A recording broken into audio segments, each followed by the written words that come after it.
अनुजा जी, सवाल यही है, एक तरफ किशोर जी को सुना, उन्होंने कहा कि खुद उन्होंने व्यक्तिगत तौर पर शायना एनसी से फोन पर बात की है, माफी मांगी है, और उनका ये भी कहना है कि अरविंद सावंत ने भी माफी मांग ली है।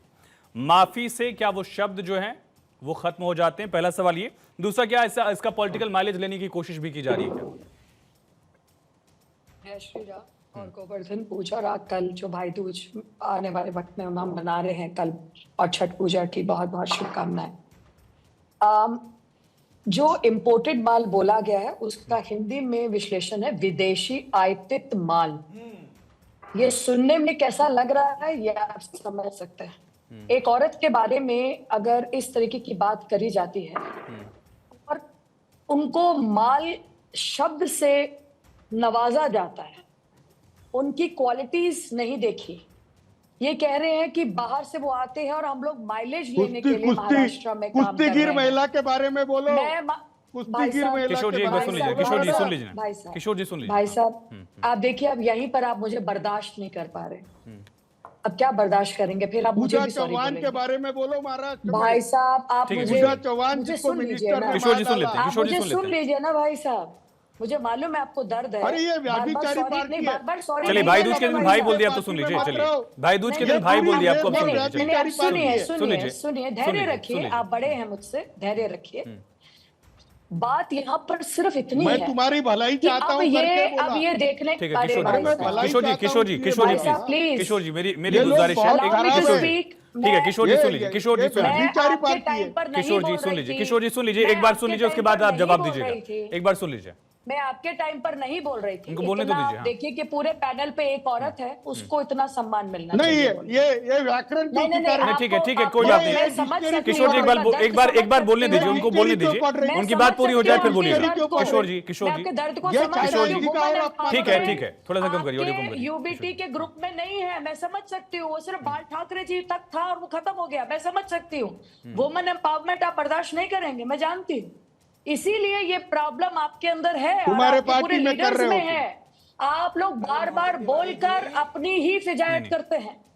महाराष्ट्र में हमें आपकी जरूरत नहीं है, हमें बढ़ाने के लिए। महाराष्ट्र में हमारा काम बोलता है, महाराष्ट्र में एकनाथ शिंदे बोलता है, एकनाथ शिंदे की स्कीम्स बोलती है, बात महाराष्ट्र में मोदी बोलता है।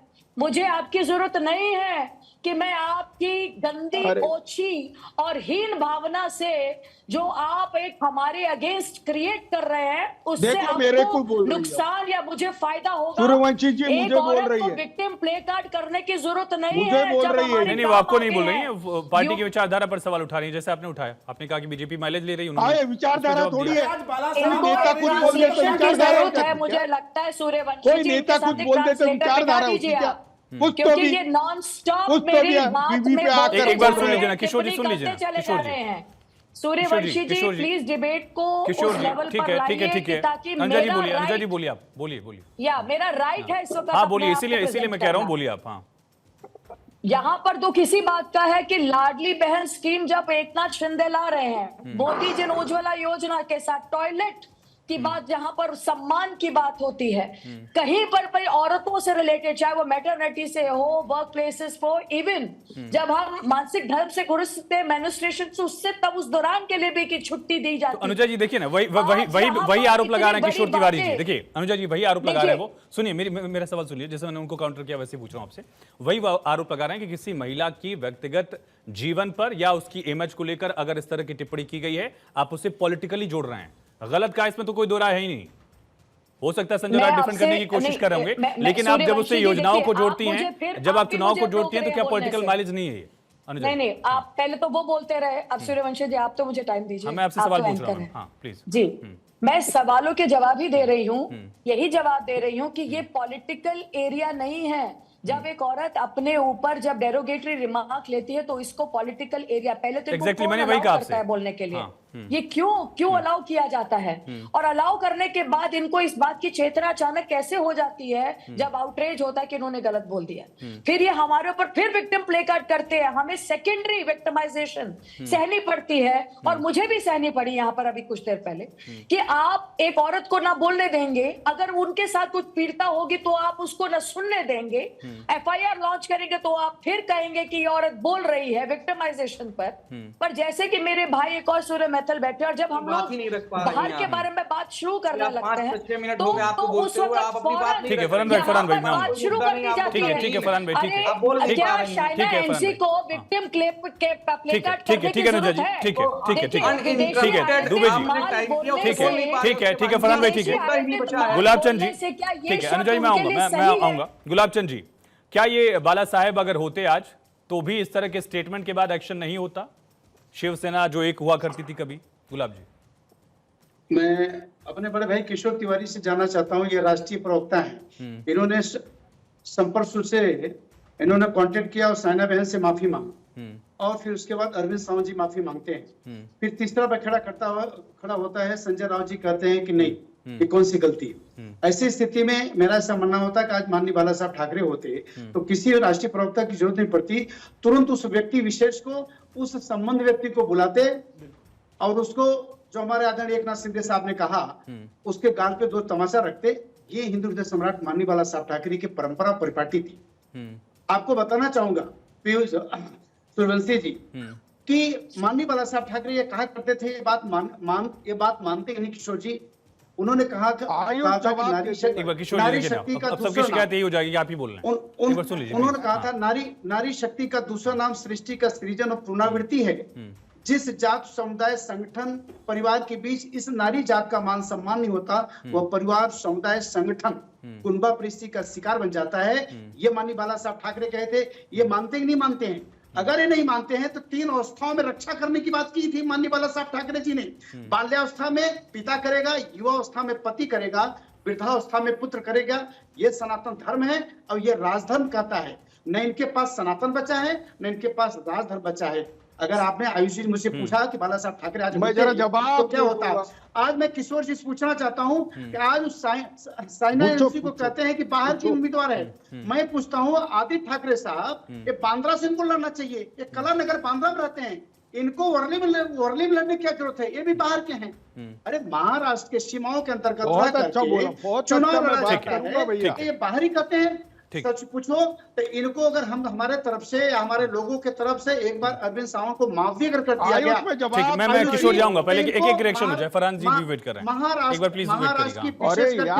मैं आऊंगा आपके पास मैं आऊंगा, ठीक है फरहान भाई, ठीक है गुलाब जी हो गया, ठीक है फरहान भाई, एक बार आपको नए झंडे के साथ मैं देख रहा हूँ और इसके लिए शुभकामनाएं भी आपको। एक नया सफर आपने शुरू किया, जब से आपने झंडा बदला उसके बाद पहली बार ये मुलाकात है। लेकिन क्या ये विकास अघाड़ी के लिए भी चैलेंज नहीं है, जिस तरह से मुद्दा बना और जिस तरह से उसको डिफेंड किया जा रहा है? फरहान साहब देखिए, किशोर तिवारी जी जो है उन्होंने अपनी बात अभी रखी है और बहुत अच्छे तरीके से रखी। अब इसको भारतीय जनता पार्टी या शिंदे गुट के प्रवक्ता या जो राजनीतिक विश्लेषक बैठे हुए हैं वो अगर समझना ना चाहें तो बात अलग है। अब मैं बात कहना चाहता हूं, जो आज महिलाओं के लिए मतलब उसको मुद्दा बना करके इतना रोने का काम कर रहे हैं, आप ये बताइए, जब देश की बेटी विनेश फोगाट धरना पर बैठी हुई थी और जब वो रो रही थी तो उसके आंसू क्यों नहीं दिखाई दिए थे उद्धव गुट को या भारतीय जनता पार्टी को? क्योंकि भारतीय जनता पार्टी के एक सांसद के द्वारा उस बेटी के साथ उत्पीड़न किया गया था। अब देश के प्रधानमंत्री, देश के गृह मंत्री और देश के तमाम भाजपा के घटक दल ने क्यों नहीं माफी मांगी थी या क्यों नहीं आकर उसका साथ दिया, कांधे से कांधा मिलाकर खड़े होते? आप मान रहे वो गलत था? आप मान रहे वो गलत था? फरहान साहब आप मान रहे गलत था? एक मिनट अब दूसरी बात मैं फरहान साहब आप मान रहे वो गलत था? आपकी नजरिए में वो गलत था, आप मान रहे हैं? तो गलत से कंपेयर क्यों कर रहे हैं? आयुष जी सुन लीजिए, जब विनेश फोगाट के साथ एक सांसद, मैं नाम नहीं लेना चाहता हूं, उन्होंने जो गलत काम किया उसकी FIR भी हुई उस पर, तब देश के प्रधानमंत्री जी ने क्यों नहीं माफी मांगी या अपने सांसद को क्यों नहीं निष्कासित कर दिया पार्टी से? फिर उसके बाद उन्होंने उनको टिकट नहीं दिया, मगर उनके बेटे को टिकट देने का काम किया है। दूसरी बात मैं कहना चाहूंगा, मेरी बात पूरी होने दीजिएगा। महाराष्ट्र में प्रत्येक रोज, हर रोज 126 महिला उत्पीड़न के मामले दर्ज होते हैं। तब कहां शिंदे गुट के लोग प्रवक्ता चले जाते हैं? तब क्यों नहीं बोलने आते हैं? दूसरी बात मैं कहना चाहता हूं, बदलापुर में 2 बच्चियों के साथ बलात्कार होता है और जिसको बॉम्बे हाई कोर्ट को स्वतः संज्ञान लेना पड़ता है और उसमें यह बात कहनी पड़ती है कि अगर अब बच्चियां स्कूलों में भी सुरक्षित नहीं है तो फिर बच्चियां कहां सुरक्षित हैं? ये ठीक है। बॉम्बे हाई फरहान कोर्ट भाई, का बहुत कहना छोटा सा पड़ता है। सवाल ये परवेज बात किशोर मैं जी से कहना जवाब लूंगा। चाहूंगा। ये मेरा सवाल स्थिति सुनिए, पढ़ करके मेरा आते सवाल हैं। सुनिए, आयुष जी, फरहान साहब, एक स्थिति फरहान पढ़ करके आते हैं। एक मिनट, एक मिनट, इनसे मैं एक जानना मिनट, चाहता हूं, एक मिनट, इन्हीं कांग्रेस गुलाब जी के- मैं आऊंगा, गुलाब जी इन्हीं मैं आऊंगा। कांग्रेस के- फरहान भाई, मेरा सवाल यही है कि अगर आप खुद ही उन चीजों को गलत मान रहे हैं तो क्यों आप उसी चीज को फिर से अपना रहे हैं? अगर आपका मानना है कि बीजेपी चुप थी तो आप लोग चुप क्यों हैं? मैं अपनी एक बात और कह दूं, मैं अपनी एक बात और कह दूं, हाँ, बस आखिरी बात कहना चाहता हूं। क्या बच्चियों का बलात्कार होना और महिलाओं के साथ उत्पीड़न होना, उस पर शिंदे गुट, उस पर भारतीय जनता पार्टी चुप रहेगा? और एक आप मुद्दा बनाएंगे एक चीज को, अगर किसी व्यक्ति ने कह दिया कि कोई बाहर से आई हुई है महिला तो उसको मुद्दा बनाएंगे। ये मुद्दा नहीं है कि प्रत्येक दिन महाराष्ट्र में 135 मामले दर्ज हो रहे हैं। ये मुद्दा नहीं है आपके लिए। आपकी महिलाओं का पार्टी के सम्मान से नेताओं जुड़ा का हुआ। चुप रहना ये मुद्दा है या नहीं नहीं है है? कि दो बच्चियों का ठीक, बलात्कार मैं होता है और आऊंगा, बॉम्बे मैं आऊंगा, हाई कोर्ट कहता है कि ये अगर बच्चियां यहाँ फरहान सेफ नहीं है फरहान तो भाई, बच्चियां फरहान कहाँ भाई, सेफ है? दूसरी चीज फरहान मैं भाई, एक आंकड़ा फरहान वो भाई, बताना चाहता फरहान हूँ, भाई, एनसीआरबी का फरहान आंकड़ा भाई है। सुनिए ना,